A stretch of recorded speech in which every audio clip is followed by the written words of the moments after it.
Hello everyone, my name is Vidushi Sandhir and this is the Deeply Simple podcast.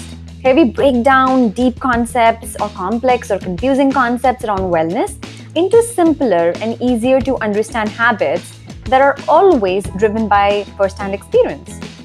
So today I want to talk about journaling.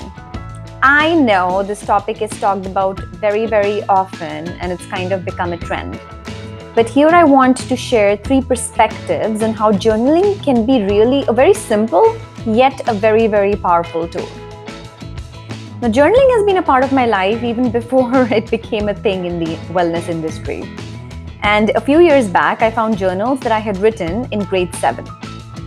At that time, it was more like a channel for teenage angst. And oh my God, reading those journals brought back some memories. But obviously, as I have grown older, I've come to appreciate journals in a very different light. And I see them as a very powerful tool, like I mentioned. So I wanted to talk about a few ways in which you can consider using a journal, because I do think that there are so many ways in which a regular journaling practice can be a healthy habit in our lives. All that I ask of you in this podcast is to listen with an open mind. And anything that I put out there, just think of it as an invitation to try. So there are 3 ways that I want to discuss, 3 of the many ways in which I think journals can be used. The first is check-ins, a way to get to know yourself. Second is investigation. And third, upliftment. So let's dive into each like a little bit. So check-ins. We have busy lives and there is information coming at us like no other generation has seen before. It's a very unique situation for our generation. And for many of us, our day jobs or our roles, even if we are not working, involve talking and engaging with many different people. In the process, sometimes I found that I lose touch with the main person. That's me. So let's say you have a neighbor and you've never spoken to that neighbor. Will you ever say or will you ever claim that you know that neighbor? I guess not, right? So why doesn't the same principle apply to us? If we never take out the time to pause and say hi to ourselves and kind of check in with what's going on, we can't really say we know ourselves. So journals can be a tool for having that silent conversation with yourself. Just ask yourself, how are you feeling? And let whatever thoughts come through pour out on the page. This is your journal. So notice if there is any judgment on what you're writing. Just notice it and let it go. You can write whatever you want. There is freedom in that. No one is watching or reading. The sheer privacy and vulnerability of this can make it into a sacred ritual of really honoring and being honest with what's going on in your mind. When I do this sometimes, I have pages to write and sometimes just a few lines. But oftentimes I've noticed that I end up feeling lighter, as if I have shared my load with a confidant. Okay, so the second and a little more exciting way to use the journal is investigation. So the check-ins that I just discussed are more generic, but there might be times when you have something pressing on your mind. And in this circumstance, journaling can really help sort out the multitude of thoughts in your head and help clarify what's really going on. One of the ways in which I do is by asking myself consecutive questions of whys or whats. For example, what am I feeling? Why am I feeling this way? What triggered it?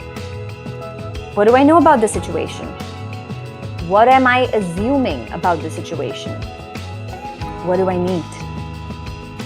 This has often helped me gain a measurably deeper understanding of my emotional state. Without that, I can't really even begin to address whatever is bothering me or challenging me, right? This is the first step, getting to know the problem better.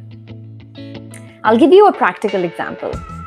So I realized that I was feeling anxious during the weekdays and I didn't really know where that anxiety was stemming from.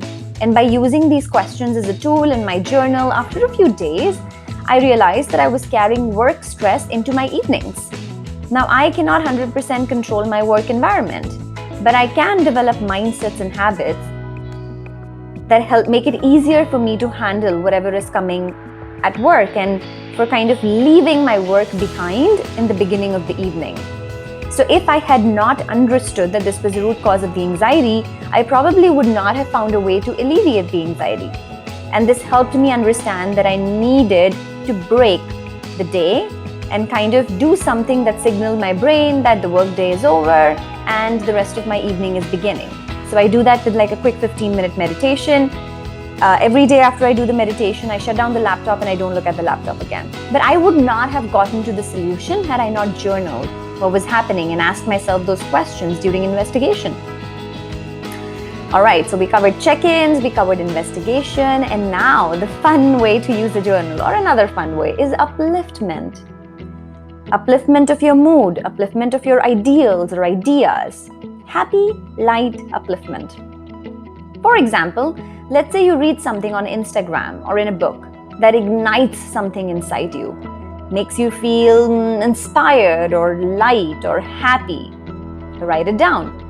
Studies suggest that when we use our hands to write something down, we retain it more than, say, just by reading it or by reading and typing it. So write down what inspired you, why it inspired you. That is precious information that's telling you what's important to you. For example, I recently came across a prayer in Sanskrit that spoke to me very deeply. It goes something like, and I'm paraphrasing here, "May all beings everywhere be happy and free. May my words, actions, intentions contribute to that happiness." When I read this spoke to me so much that I had an itch to just go and write this down in my journal so that I can revisit it and I can understand what this means to me and why does it mean so much to me. And I have realized that I find myself going back to this prayer time and again to remind myself that I want to leave people better in a conversation after I had a conversation with them. And this has kind of become a good reminder as to how I want to approach a day or approach a week. Of course, it's easier said than done, but I would not have expanded my world for a few minutes had I not journaled and written this prayer down so that I had something to go back and refer to and kind of let the prayer really sink in to my thoughts and my emotions. So I know the journaling is an oft-talked about topic, but I really wanted to reignite this conversation by highlighting that it's your playground. I shared 3 ways in which I think journaling can be powerful, but there are just so many ways out there. The only thing that's needed is for you to start or restart. Maybe if this inspired you to go get your journal and get writing, I want to leave you with a few journaling prompts. Some of the things that you can try asking yourself: how am I feeling? What direction is my life taking? What parts of me are fulfilled? What parts of me need attention? Thank you for listening to this episode. I really am grateful that you chose to spend these minutes listening to my podcast. It's really humbling. And if you like this content and this episode, there is more content out there on my podcast, which is on Spotify as well as on Google Podcast. And if this episode resonates with you, I would really appreciate if you share it in your community because it helps the content get to more people. Thank you again for your time, and I hope you have a wonderful day or night ahead of you, wherever you are and whatever time you're listening to this. I will see you in the next episode.